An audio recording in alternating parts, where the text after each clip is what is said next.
నమస్తే, welcome to LRT news bulletin. ముందుగా headlines చూద్దాం. శ్రీ రాజరాజేశ్వర స్వామి వారిని దర్శించుకున్న కలెక్టర్ ఎం హరిత. సిరిసిల్ల శ్రీ వెంకటేశ్వర స్వామి బ్రహ్మోత్సవాలు. ఎల్లారెడ్డిపేటలో మహిళపై హత్యాయత్నం. వేములవాడ 2వ బైపాస్ రోడ్లో కొండచిల్వ ప్రత్యక్షం.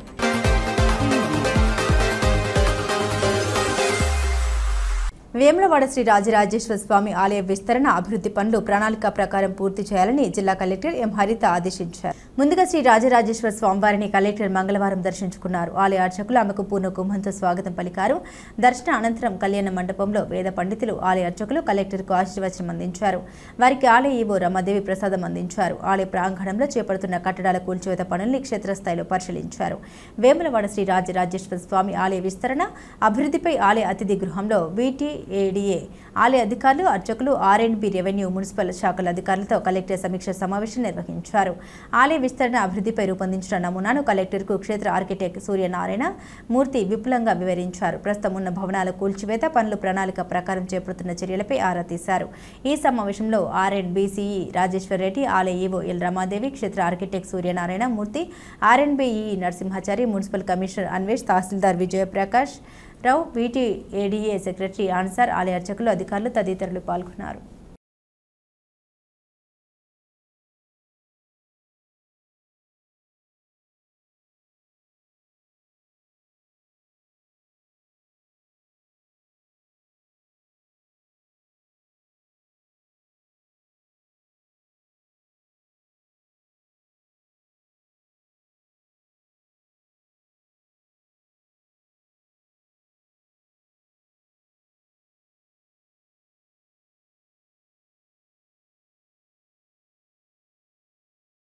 రాజన్న సిరిసిల్ల జిల్లా కేంద్రంలోని సుప్రసిద్ధ శ్రీ లక్ష్మీ వెంకటేశ్వర స్వామివారి బ్రహ్మోత్సవాలు వైభవంగా జరుగుతున్నాయి.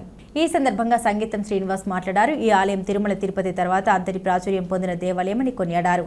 ఆలయ చరిత్ర గురించి వివరిస్తూ దాదాపు 800 సంవత్సరాల క్రితం ఈ ప్రాంతంలో ఉన్న దేవాలయం చెన్నకేశ్వర స్వామి ఆలయంగా ఉండేదని తెలిపారు. శ్రీ లక్ష్మీ వెంకటేశ్వర స్వామిని భక్తులు కోరిన కోరికలు తీర్చే కొంగు బంగారంగా నమ్ముతారని ఆయన పేర్కొన్నారు. ఈ సందర్భంగా ప్రజలందరికీ ఆయన రథోత్సవ శుభాకాంక్షలు తెలిపారు. శ్రీ లక్ష్మీ వెంకటేశ్వర దేవస్థానం సిరిసిల్ల పట్టణం నందు శ్రీ స్వామివారి బ్రహ్మోత్సవ సందర్భంగా ఈసారి అత్యంత వైభవంగా ఏర్పాటు చేయననేది భక్తులకు ఎలాంటి లోటు లేకుండా చలవ పందిళ్ళు కానీ వైద్య శిబిరం కానీ ఏర్పాటు చేసి చలవ పందిళ్ళు మంచినీటి వసతి అన్ని ఏర్పాటు చేయనది. సుమారుగా ఈ స్వామివారి రథోత్సవానికి 1,00,000 మంది భక్తులు పాల్గొందరు. వారికి తగినట్టు ఏర్పాటు చేయనది. రాజన్న సిరిసిల్ల జిల్లా ఎల్లారెడ్డిపేట మండల కేంద్రంలోని పాత బస్టాండ్ సమీపంలో మంగళవారం ఉదయం మహిళపై హత్యాయత్నం జరిగింది. వివరాల్లోకి వెళ్తే గీత అనే మహిళ ఇంట్లో ఒంటరిగా ఉన్న సమయంలో సిరిసిల్లకు చెందిన 2 దుండగులు ఆమెపై దాడికి పాల్పడ్డారు. మహిళను చంపేందుకు ప్రయత్నించిన దుండగుల్లో ఒకరు ఆమెతో మాట్లాడుతుండగా మరొకరు వెనుక నుండి గొంతు నులిమి పట్టుకున్నాడు. అయితే గీత ధైర్యంగా ప్రతిఘటించి గట్టిగా కేకలు వేయడంతో స్థానికులు సంఘటన స్థలానికి చేరుకున్నారు. తద్వారా నిందితుల్లో ఒకరిని ప్రజలు పట్టుకుని దేహశుద్ధి చేశారు. ఆపై సమాచారం అందుకున్న పోలీసులు సంఘటన స్థలానికి చేరుకుని విచారణ ప్రారంభించారు. ఈ ఘటనతో ఎల్లారెడ్డిపేట పట్టణంలో ఉద్రిక్తత నెలకొంది.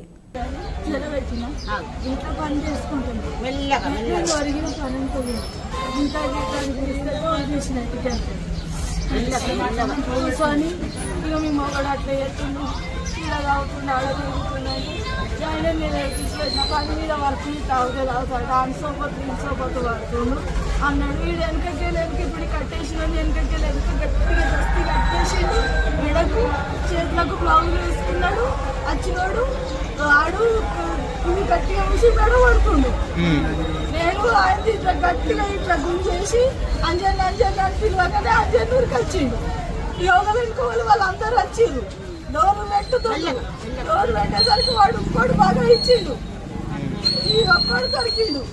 ఎంత దూరం వేములవాడ పట్టణంలోని 2వ బైపాస్ రోడ్డుపై సోమవారం సాయంత్రం కొండచిల్వ ప్రత్యక్షమై కలకలం రేపింది.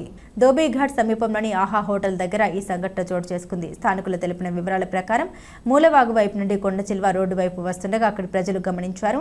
ఈ విషయం తెలుసుకున్న వెంటనే ప్రజలు, వాహనదారులు పెద్ద సంఖ్యలో అక్కడకు చేరుకుని గుమిగూడారు. సంఘటన స్థలానికి పట్టణ ట్రాఫిక్ ఆర్ఎస్ఐ సముద్రాల రాజు చేరుకుని పరిస్థితి పరిశీలించారు. అనంతరం సంబంధిత అటవీ శాఖ అధికారులతో సంప్రదింపులు జరిపి తగిన చర్యలు చేపట్టారు. అన్న పడతాడు పడతాడు ఏ లోలే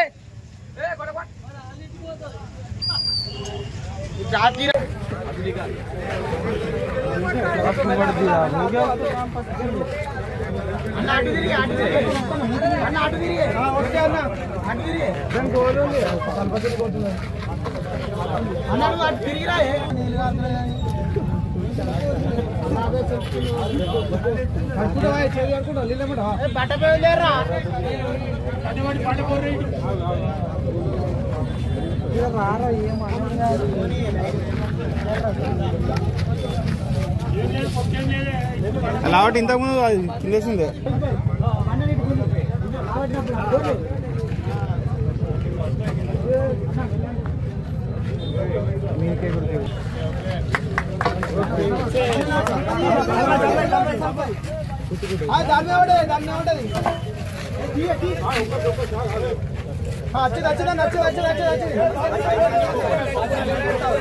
సంచి వాళ్ళుంది సంచి వాళ్ళుంది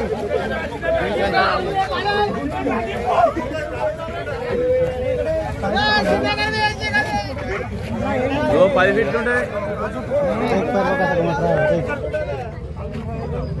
ऐसा घूम रहा देखो पैर बालू बालू ना बालू आए अरे हैप्पी न्यू ईयर अरे जगह नहीं चेहरा अरे आड वो अड दीपो पोरा अरे नी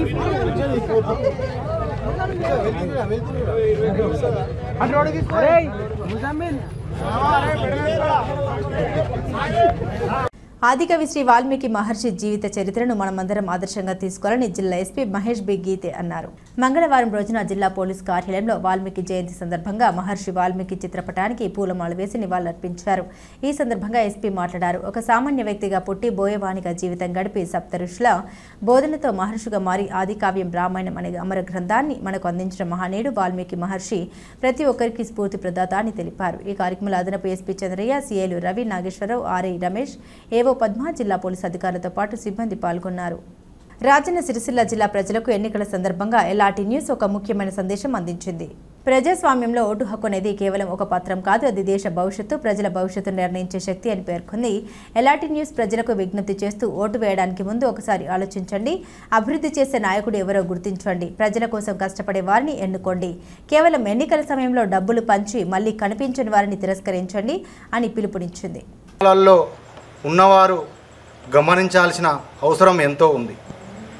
రాజన్న సిరిసిల్ల జిల్లాలో ప్రతి గ్రామాలలో చర్చ మొదలైంది. సర్పంచుల హడావిడి, ఎంపీటీసీల హడావిడి, రాజకీయంగా పదవులు దక్కించుకోవడం కొరకు నేనంటూ పోటాపోటీగా కొనసాగుతున్న వైనం. ప్రజలారా, ఇప్పటికైనా మనం ఆలోచించుకునే సమయం ఆసన్నమైంది. ఎందుకు అంటే డాక్టర్ బిఆర్ అంబేద్కర్ రాసిన రాజ్యాంగంలో ఒక ఓటు హక్కు అనేది ఎంతో కీలకం. యువత ఆలోచించాల్సిన అవసరం ఎంతో ఉంది. ఈరోజు మనం ఒక్కరోజు చేసే తప్పు 5 ఏళ్ల పాటు అనుభవించాల్సిన పొరపాటు అవుతుంది. ఒక్కసారి యువత మళ్ళీ ఆలోచించాల్సిన అవసరం ఎంతో ఉంది. ఎందుకు అంటే 5 ఏళ్లకు ఒకసారి వచ్చే ఈ ఎలక్షన్లు డబ్బులు ఇస్తారు. 2000 నుండి 3000 వరకు ఒక ఓటుకిచ్చి తన పంతాన్ని నెగ్గించుకోవడం కొరకు ఎన్నో ప్రయత్నాలు చేస్తారు. కానీ మనం డబ్బుకు లొంగొద్దు. యువత చాలా వరకు ఆలోచించాల్సిన సమయం ఆసన్నమైంది. కొంతమంది లిక్కర్స్ మందు పంపిణీ చేసుకుంటూ మలోపాపాలకు గురిపెట్టే ప్రయత్నాలు చేస్తారు. అలాంటి మందుకు బానిస కావద్దు. ఇది ఓటు అనేది మనకు ఒక ఆయుధం లాంటిది. ప్రజలు ఇప్పటికైనా ప్రతి గ్రామంలో చర్చ వేదికలు, కుల సంఘాలు ఏర్పాటు చేసుకొని ఒక నిర్ణయానికి వచ్చి గ్రామంలో ఉంటూ పదవులు చేసుకుంటూ మంచిగా అభివృద్ధి చేసేవారిని ఎన్నుకోవాల్సిన సమయం మనకు ఆసన్నమైంది.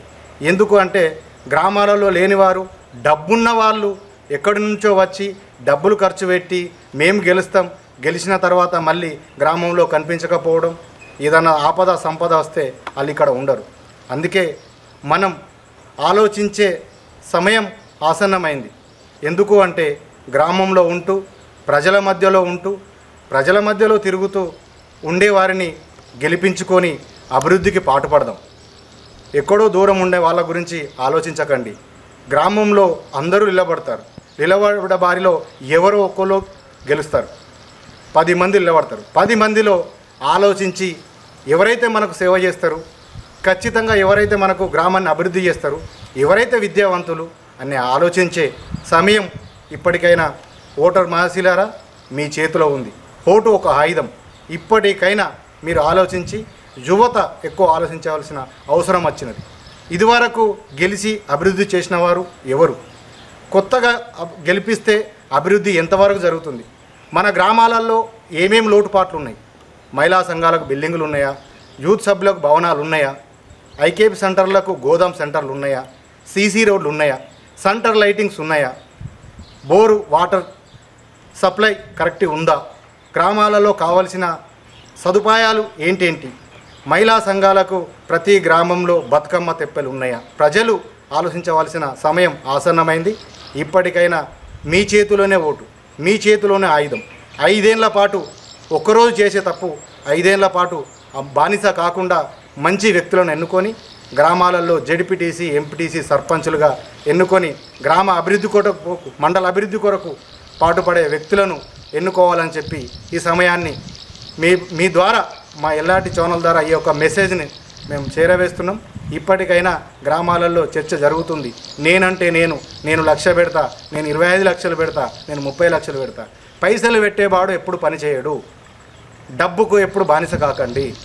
నిలబడే హక్కు అంబేద్కర్ రాజ్యాంగంలో ఉంది. డబ్బున్నవాడే కాదు, పేదవాడు కూడా నిలబడే హక్కు ఉంది. ఎవరైనా డబ్బుకు బానిస కావద్దు, మందుకు బానిస కావద్దు, మాటలకు బలోపేతం కావద్దు. ప్రజలకు పనిచేసే వాడినే ఆలోచించి గెలిపించి మీ అమూల్యమైన ఓటును వినియోగించుకొని మంచి అభ్యర్థిని గెలిపించుకుంటారని చెప్పని కోరుకుంటున్నాను. న్యూఢిల్లీలో నిర్వహించబడనున్న జిల్లా న్యాయ సేవాధికార సంస్థ కార్యదర్శి senior civil judge Radhika Jaiswal ఈ విషయం వెల్లడించారు.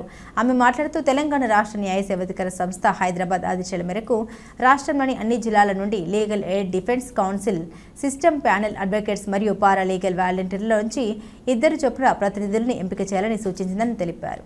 ఇవి బులెటిన్ అప్డేట్స్. మరిన్ని అప్డేట్స్ కోసం చూస్తూనే ఉండండి ఎల్ఆర్టీ న్యూస్.